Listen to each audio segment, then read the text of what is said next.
Nick and the Alabaster Vase, An Adventure Through Egypt by Nicholas Masiga.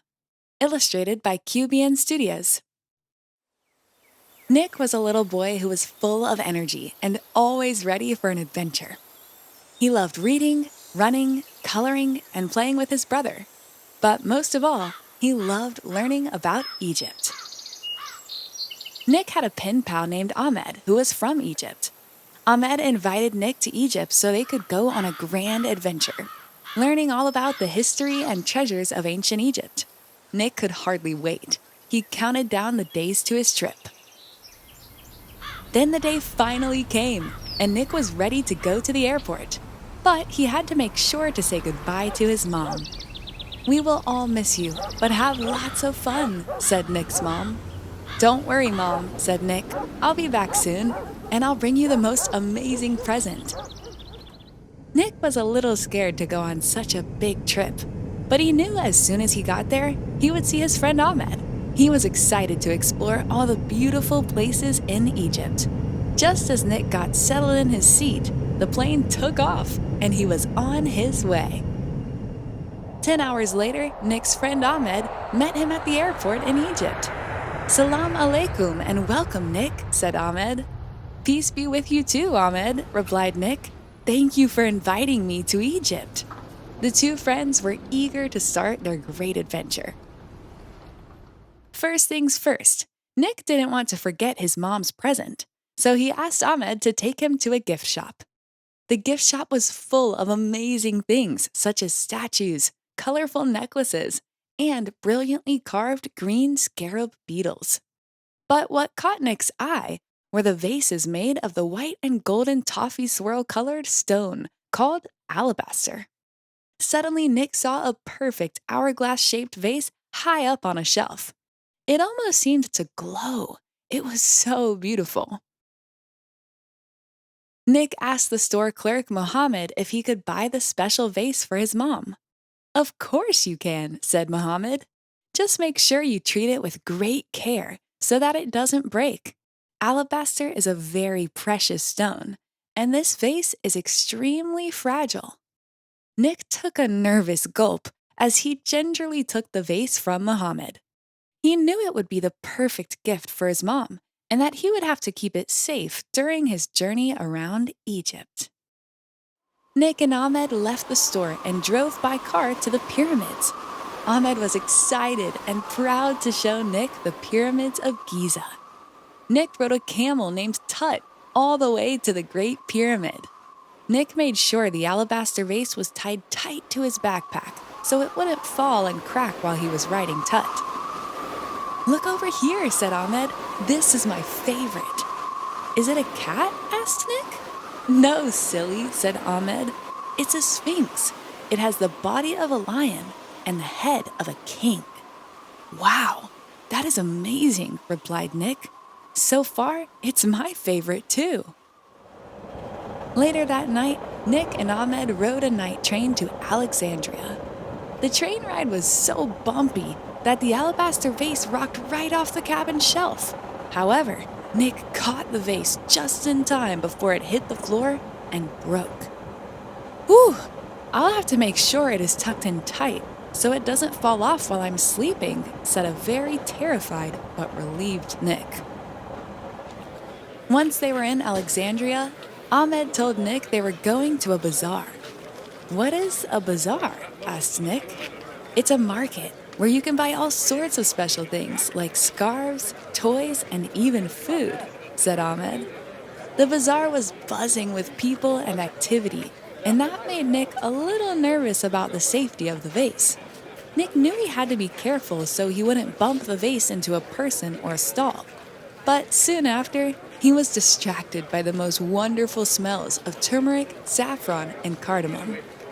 "Ah, that smells so good," said Nick, as he took a deep breath with a big smile on his face. The next morning, Ahmed and Nick flew to Abu Simbel by a helicopter. It was really windy, so Nick had to use both arms to hold on to the alabaster vase. Ahmed explained to Nick, "This is a temple made for an ancient king or pharaoh named Ramses the Great. The 4 statues are taller than a T-Rex. Whoa, that is huge! How did they build that? Asked Nick in amazement. They carved it right into the mountain with ancient tools, and it took a really long time too, replied Ahmed. The next stop on their journey was the Egyptian Museum. To get there, Nick and Ahmed took a sailboat down the Nile River. See all the palm trees and oranges, Nick? Asked Ahmed. The Nile River gives Egypt some of the best land for growing these yummy fruit. Ahmed gave Nick an orange to try. Nick had never eaten an orange that was bursting with so much flavor. While sailing down the river, Nick held the vase close to his chest to make sure a Nile crocodile didn't sneak up and take a chomp out of his vase. The sailboat docked in Cairo, and Ahmed took Nick straight to the museum. There is no place in the world quite as amazing as the Egyptian Museum, said Ahmed. It is full of Egypt's wonders, 1,000-year-old statues, mummies, and even a whole ancient boat. The museum was just as Nick had imagined. The statues were enormous and so lifelike. Some even had real-looking eyes. Of all the treasures in the museum, King Tut's glittering gold mask was Nick's favorite. The next morning, Nick and Ahmed drove through the desert to get to the Valley of the Kings. This is where all of Egypt's ancient kings are buried with all their treasure, explained Ahmed. Nick and Ahmed were standing on a large mound of sand when Nick slipped and dropped the vase. The vase rolled down the sand and disappeared from their sight into one of the tombs. "Oh no!" cried Nick. He was worried that the vase might be broken, or even worse, lost. "Ahmed, quickly, please help me find my vase," shouted Nick. "Of course," replied Ahmed. "Let's go. I know all the places it could have rolled." Together, the two boys ran into the tomb as fast as they could to find the vase. The boys raced into the tomb, past enormous stone carvings and colorful paintings, while looking everywhere for the missing vase. Finally, Nick spotted the vase next to a column shaped like a lotus. "Here it is," shouted Nick. "Thankfully, it's not broken." Nick was so happy and relieved that the beautiful vase he got for his mom was still in one piece. With the visit to the Valley of Kings, Nick's adventure throughout Egypt was finished. "Thank you, Ahmed, for showing me around your incredible country. I'll have to come back and bring my whole family. I want them to see how beautiful Egypt is. I can't wait to go back home and give my mom the alabaster vase." When Nick finally reached home, he ran into his house to tell his mom about his trip to Egypt. "Mom, I got you this vase made out of alabaster," Nick said to his mom excitedly. Nick's mom gasped when she saw the vase. "It's beautiful, and I love it," said his mom. Nick told his mom every detail about his adventures in Egypt and how he had to protect the delicate alabaster vase every step of the way.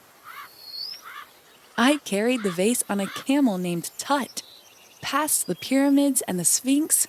I took it on a night train to Alexandria, where it nearly broke when it fell off the shelf.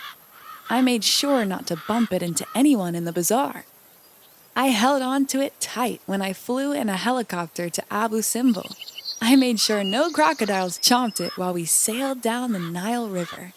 I carried it through the Egyptian Museum, where I saw King Tut's golden mask. And I found it back after it rolled into a tomb in the Valley of the Kings." "Sounds like you had an amazing journey," said Nick's mom, smiling as she gave him a big hug. Nick smiled too. He was happy to be home, but he was also thinking about his next great adventure.